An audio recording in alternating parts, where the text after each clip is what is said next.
A cold autumn evening covered the city. Police lights flashed outside a luxury mansion.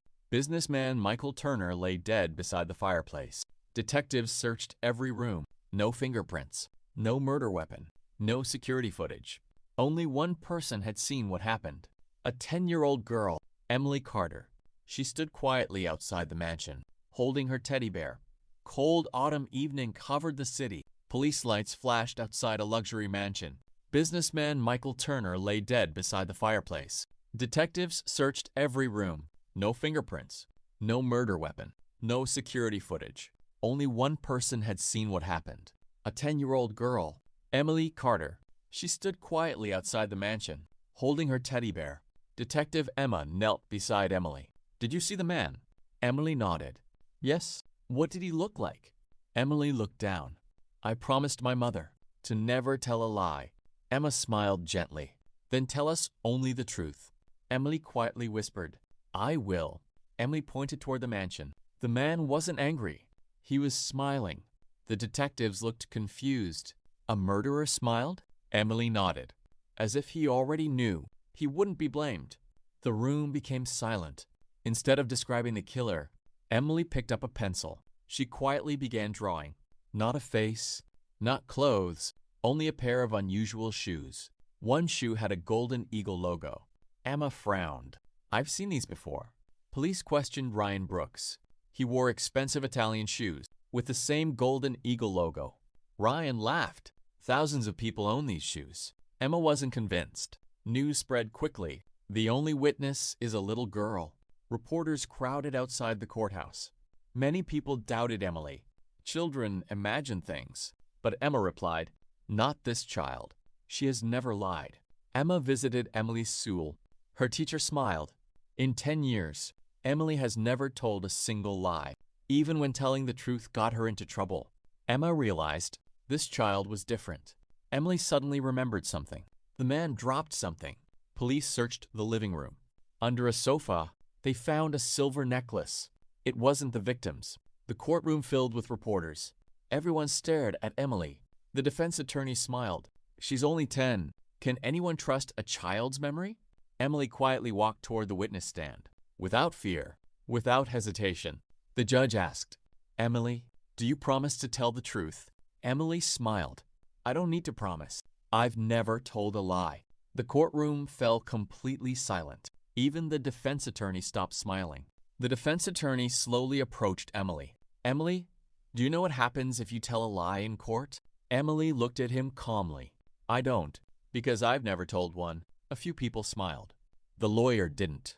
The lawyer asked, "Can you identify the man you saw?" Emily slowly looked toward Ryan Brooks. She shook her head. "I don't remember his face." The courtroom whispered. Then she continued, "But I remember his red tie." Ryan instinctively looked down. He was wearing the same red silk tie. Emily hugged her teddy bear tightly. The lawyer laughed. "Is your teddy helping you remember?" Emily quietly nodded. "I was holding him that night. He remembers where I was." Everyone laughed, but Detective Emma noticed something. Emily's teddy bear had a tiny camera clipped inside its ribbon. Emma carefully removed the tiny memory card. The courtroom projector came alive. A short video appeared. It didn't show the murder, but it clearly captured Ryan entering the mansion minutes before Michael died. Ryan's smile disappeared. Ryan stood up. "Yes, I visited Michael, but I left before he died." The prosecutor asked, "Can anyone confirm that?"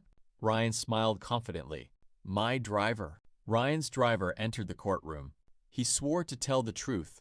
"I dropped Mr. Brooks home at exactly 8:15 p.m. The alibi sounded perfect, but Emily frowned. Something didn't match. Emily raised her hand. "May I ask him one question?"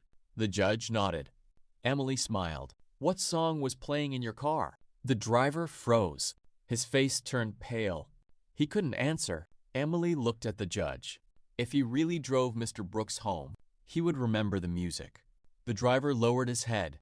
"I never drove him home. I lied." The courtroom erupted in shock. The silver necklace found at the mansion was examined. Inside its tiny locket, police discovered a hidden microchip. The chip contained encrypted security files. Michael had hidden evidence before he died.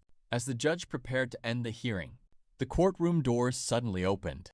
An elderly janitor slowly walked inside. "I've been cleaning this courthouse for 30 years. I saw who left the mansion that night." He pointed toward the audience, not at Ryan, but at someone sitting quietly in the last row. The entire courtroom turned around. Everyone turned toward the last row. A man in a gray suit slowly stood up. Before anyone could stop him, he ran. "Stop him!" Detective Emma shouted. Court officers chased him through the courthouse, but he disappeared into the crowded streets. Only one thing remained on his seat: a black leather glove. Forensic experts examined the glove. Inside, they found a fingerprint. The fingerprint didn't belong to Ryan. It matched someone with a sealed criminal record. The name appeared on Emma's screen: Daniel Cross. Officially, he had died 5 years ago. Emma gently asked, "Emily, is there anything else?" Emily closed her eyes. The man who ran away, he was wearing a watch. A broken watch. It had stopped at exactly 8:43. Emma wrote the time down. It wasn't random. Police searched Daniel Cross's abandoned apartment. Hidden inside a drawer, they found the same luxury watch. Its hands were frozen. 8:43 p.m., exactly as Emily had described. Emma whispered. She was right. Again, beneath the drawer, Emma discovered a small leather diary. Inside were handwritten payments, business names, politicians, judges, and one familiar name: Michael Turner. The murder wasn't personal. It was a cover-up. Ryan requested another hearing. "I lied. I argued with Michael, but I didn't kill him. He wanted to expose Daniel. I was too afraid to help." The courtroom listened in silence. Emily picked up another pencil. This time, she drew a tattoo, a black raven. Detective Emma froze. Daniel Cross had the exact same tattoo on his neck. Emily had noticed it for only a second, yet she never forgot it. Emma released false news.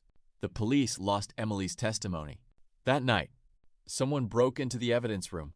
Security alarms echoed. The intruder searched desperately for Emily's files. Police surrounded the building. The masked intruder was caught. Emma removed the mask. It was Daniel Cross, alive. He smiled. "I knew that little girl would remember me." Emily looked directly at him. "I never forget the truth." Daniel's smile disappeared. Daniel laughed quietly. "You think you've solved everything?" He pulled a folded photograph from his pocket. It showed Michael Turner standing beside someone everyone believed was dead. Emma's face turned pale. The conspiracy was far bigger than anyone imagined. Emma carefully examined the old photograph. Michael Turner stood beside a smiling man. On the back, one sentence was written: "Trust no one in the courtroom." Emma's heart raced. The killer wasn't outside the court. He was already inside it. Emma secretly reviewed courtroom security footage. She noticed Judge Robert Hayes meeting Daniel Cross late at night. The meeting lasted only 2 minutes. No cameras, no witnesses. Emma couldn't believe what she was seeing. Emma visited Emily. Without showing the photograph, she asked, "Do you remember anyone else?" Emily closed her eyes. The judge, he wasn't scared. He already knew what was going to happen. Emma stood frozen. Forensic experts restored an old courthouse recording. A familiar voice echoed. Judge Hayes whispered, "Make sure the little girl never testifies." The room fell silent. Emma looked at the judge in disbelief. The next morning, police entered the courthouse. Judge Robert Hayes stood from his chair. Emma calmly said, "Judge Hayes, you are under arrest." The courtroom gasped. During interrogation, Judge Hayes finally confessed. Years ago, he accepted millions in bribes. Michael Turner discovered everything. Daniel Cross was hired to silence him forever. The final hearing began. The courtroom was packed. Emily walked confidently toward the witness stand. The prosecutor smiled. "What makes you so brave?" Emily answered, "Because truth never gets scared." The courtroom became silent. The jury returned after hours of deliberation. Guilty. Daniel Cross received life imprisonment. Judge Hayes was sentenced for corruption and conspiracy. Michael Turner's family finally found justice. Outside the courthouse, reporters surrounded Emily. "How did you remember everything?" Emily smiled softly. "I didn't try to remember. I just never forgot the truth." Detective Emma smiled proudly. That evening, Emily returned home. A small brown envelope lay on her doorstep. Inside was a single photograph. A frightened little boy stood outside an abandoned house. On the back, only one sentence was written: "He needs someone who never lies." Emily looked toward the dark road ahead. She picked up her teddy bear. A new case had already begun.